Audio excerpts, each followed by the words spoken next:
omukulembeze w'eggwanga yandibanga yafa ng'abantu basirikira ekyama.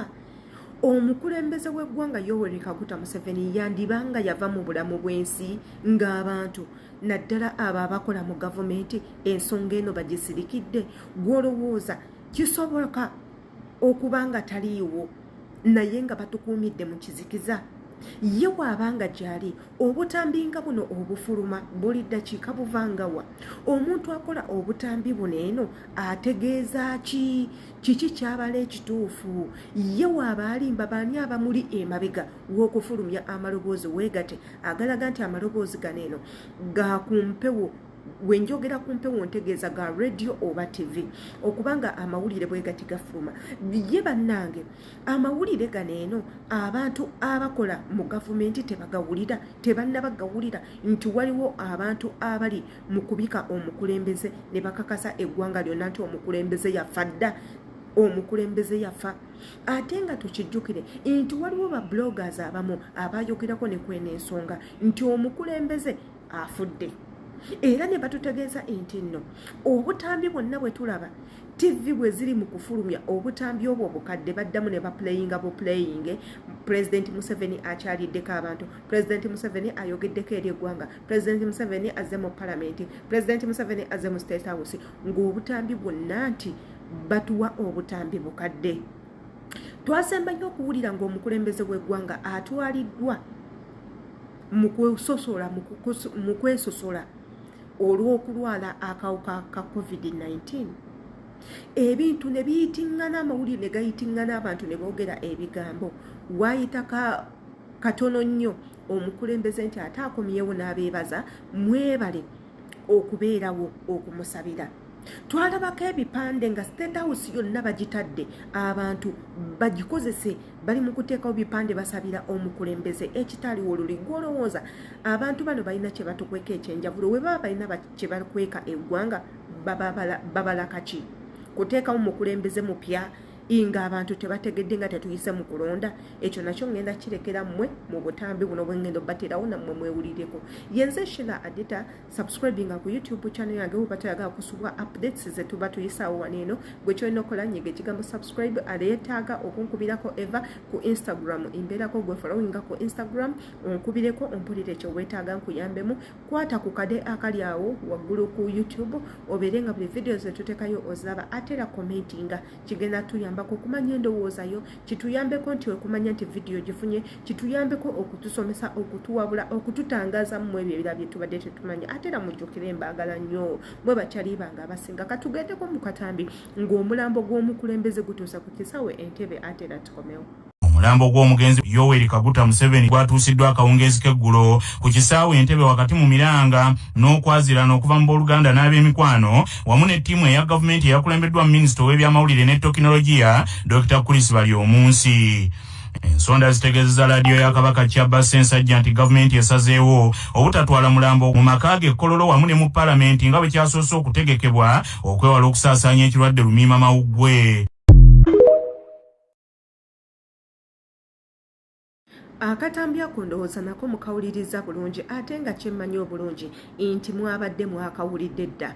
Ye akatambi ako mwabadde mwakawulidde dda. Kubanza wentuukidde okukawuliriza kiba kitegeeza nti abantu bangi nnyo baakawuliriza katambudde dda, abantu baakoze ki? Baakalabye dda. Iffe tukazizzaawo obuzza naffe kubawa biki ebyo bigenda mu maaso oboolyawo bye tubadde tusubwa ngaffe abantu. Naye nga byebyo bigenda mu maaso batugambye nti no omulambo gw'omukulembeze gwatuuse ku kisaawe Entebbe. Bino ebintu nina wemba njagala bikontana ate ne mmala nenzikiriza olw'eddoboozi eryo kuba eddoboozi eryo ntera nnyo dduwulira omuntu alikozesa ku mpewo.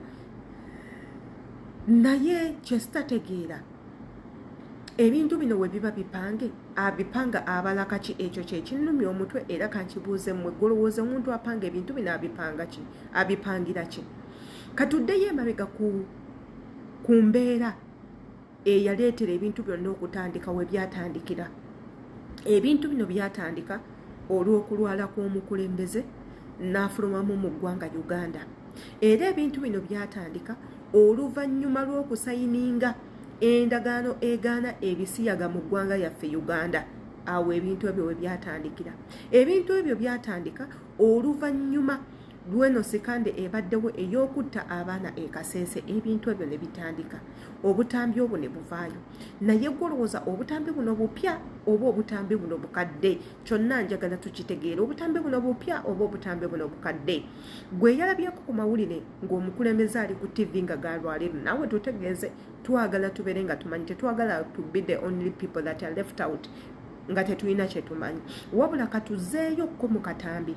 Ebintu bino byonna byonna we byatandikira byajja bitya bifundikire weebiti. Katugendeko mu katambi. Omu ku bayeekera ba NRA 27 abasooka okulwana olutalo olwaleeta gavumenti ya NRM buyinza afudde. Ensonda zitegeeza nti Pulezidenti Yoweri Museveni afiiridde mu ddwaliro ly'e Nakasero mu Kampala oluvannyuma lw'okulwalira akaseera ng'obulwadde okusinga bwamunyiikiridde eggulo ku Lwomukaaga. Pulezidenti Yoweri Museveni Ebyomukulembeze w'eggwanga tubiveeko, ebyokufa kwe tubiveeko. After all tetumanyi mazima oba afudde oba tannafa oba kaswichi waliwo eyakanyeze oba tannafa kanyiga. Mwenna essaala zammwe Katonda aziwulira naye mujjukire kyoyagaliza munno. Kyoyagaliza munno. So mwagalize empola nga naawe olekamu embiro ezinaakutwala. Wabula ng'ate Jowie, mwana muwala Jowie katumwogereko. Jowie ono ali mu mbeera mbi. Jowie mukyala Cephco, ex wa Cephco, ali mu mbeera mbi nnyo era nga kigambibwa mwana muwala ono yali yakukusibwa okuva mu ggwanga Uganda n'ayingira eggwanga lya Kenya nga bwe babala ku mpapula ze zonna paka lw'anaayingira eggwanga ly'ayagala okugendamu, eggwanga erya London. Ng'omuntu amusuubiza ebintu si muntu mulala okuleka bbaawe Nashi, simanya Nyashi, simanya Nashi, abo abawala nga be bamusuubiza okumutwala. Wabula ate bwe batuuka mu ggwanga erya Kenya ne basooka ne babeerako e Kenya nga bwe bakola ku mpapula. Kati nno amawulire agaliwo embeera embi nnyo eri Jowie ng'ate tebikomyako bataddeko n'okuba nga bamugoba mu nnyumba. Essaawa zino afuuse kireeresi ate mulwadde, abadde yatandika n'okukozesa ebiragalalagala ebimuggyako on and off. Era bwe twogerera wano eno bagamba nti Jowie yeetaaga buyambi immediately. Wabula olwatuuse ku nnyina maama we yaziriseewo n'afuna ekirwadde ekyamugwiridde lwa nsonga za muwala we. Ate munaagamba nze njiye ebigambo olw'okuba njogera nnyo entayi nange mbijja eno nange mbijja ku mikutu nze mbatuusaako butuusisa updates ku biki ebigenda mu maaso, saagala munneekwase. Era mu ekyo akatambi kano kankabateerewo mukawuliriza bulungi, temunneesibaako, nkiddamu temunneesibaako, kambatwale mu katambi. Agamba Jowie ali mu mbeera mbi. Jowie bamugoba mu nnyumba e Kenya. Njaga Jowie bamugoba mu nnyumba. Jowie ali mu mbeera mbi. Neze newunya omwana oyo Jowie senga gwe omukazi ategeerekeka.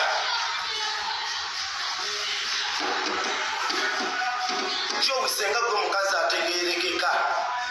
Wagenda n'odda ne Nashi.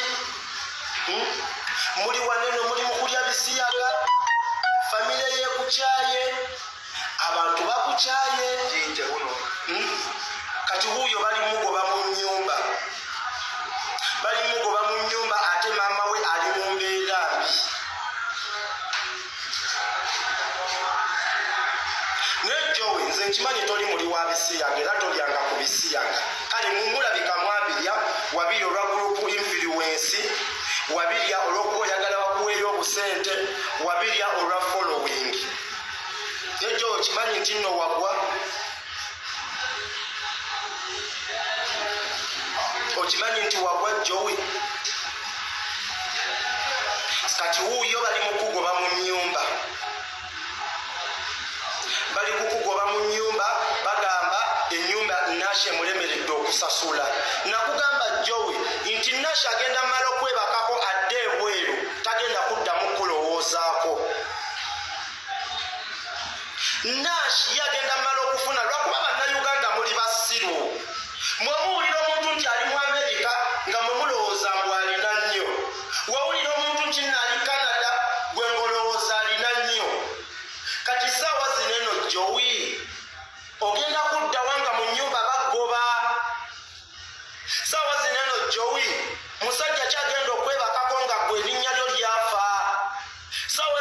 Jowie musajja kyagenda okuyisanga abakazi ku mbeera gye wali weeyisaamu Jowie mazima ddala Jowie musajja ki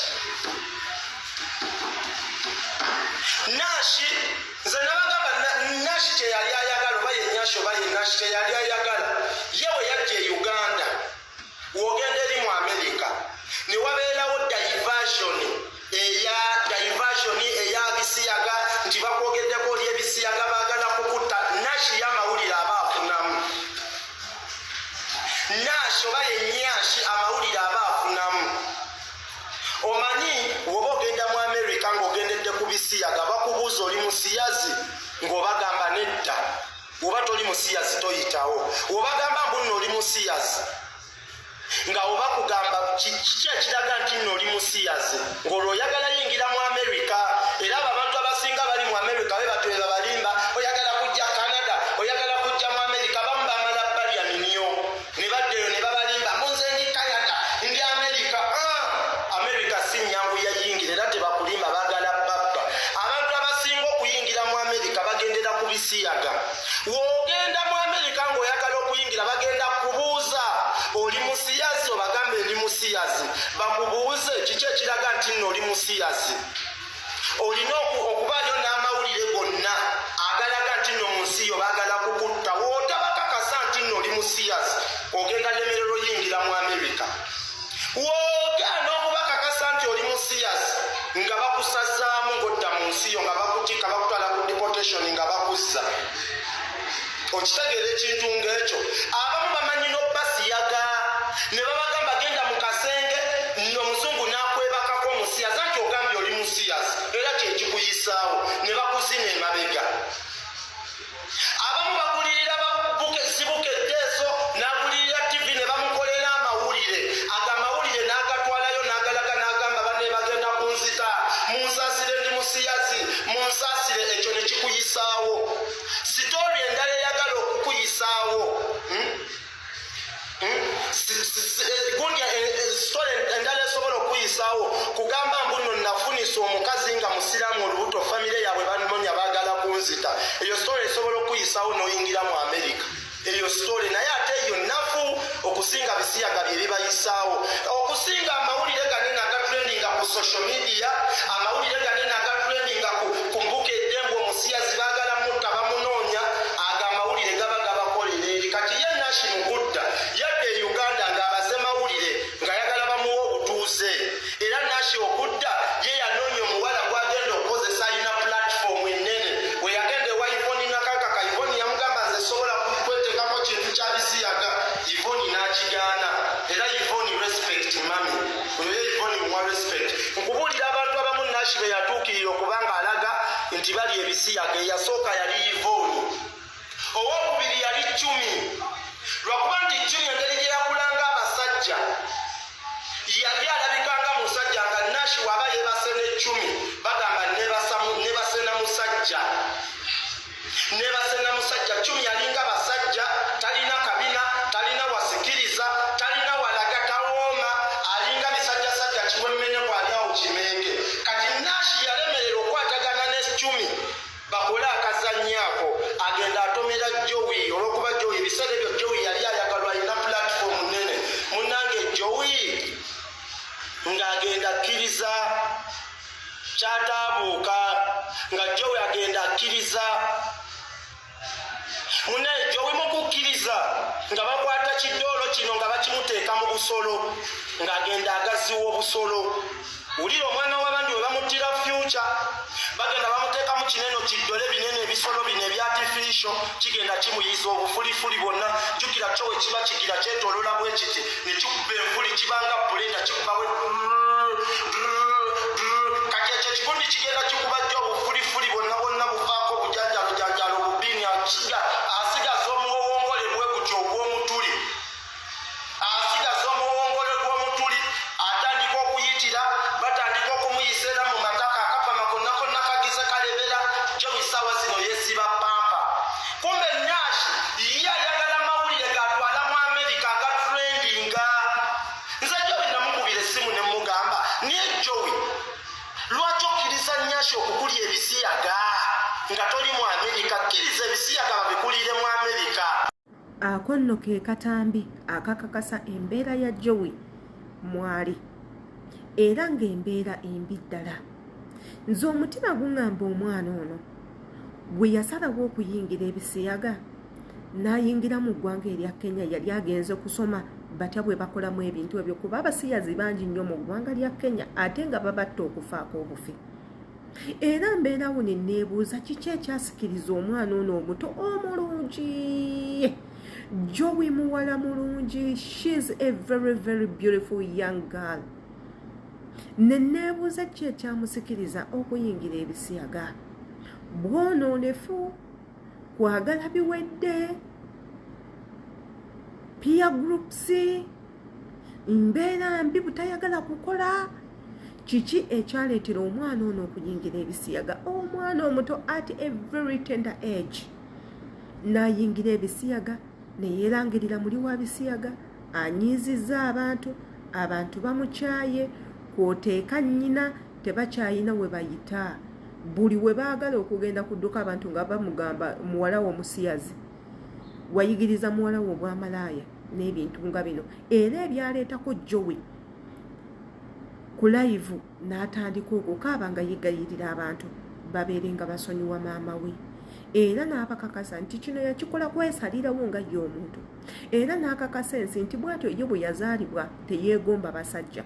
Omuntu eyayogera obuteegomba basajja yaliko mu relationship n'omusajja gye yamalamu ebbanga. Relationship yamuviirako okulwana ne mukazi munne ng'akitegedde nti alinayo omujja we. Kati otugamba otya nti nno gwe bato we baakuzaala ng'oyagala bakazi banno bannange obwononefu mu ggwanga bususse. Bino bye twogera bannange abazadde, mubuulirire abaana bammwe abakuze, mubuulirire abaana bammwe abakuze. Kati tunuulira Jowie, future ogyonoonye. Tekyali musajja ayagala kuganza weerangirira oli malaaya. Abantu bonna abaali bakwagala baakwegobako olw'okuyingirira ebintu by'ekiseegu. Yinga onoobeera omusiyazi bannange, waliwo ebintu bingi nnyo by'olina okwerekereza. Ekisooka eŋŋanda ogenda kuzeggyako obagobera ewala. Emikwano ogenda kujejjako, ebyo byonna byonna bagenda biggaana. Suubira okulwala ku ngeri gye bagenda okukozesamu bakusonseka buli kika kya kyuma. Bakutta amagi n'otuuka ekiseera nga wali musiyazi oyagala kuzaala ng'omwana tagenda kujja, togenda kuzaala. Amagi gonna gonna baagakubbe baagatta dda, n'abaana baagikujja mudda. Lwaki mwetuusa ku ebyo baana mmwe? Lwaki mukaabya abantu bammwe mugumiikirizeeko muyiga okukola? Oli mwana muto, oyina emikono, oyina amaanyi, oyina engalo, lwaki oba tokola? Okama yenze Shila Adita commentinga ku video eno tumanye endowooza yo. Subscribinga gwe n'abadde tanaba subscribinga ku YouTube Eva mbeerako bulungi nnyo. Ku Instagram kwendi ayagala okunkubirako nkozesa Shila Adita page. Ku TikTok kwendi jangu obeere nga onsangayo. Embaagala nnyo, peace.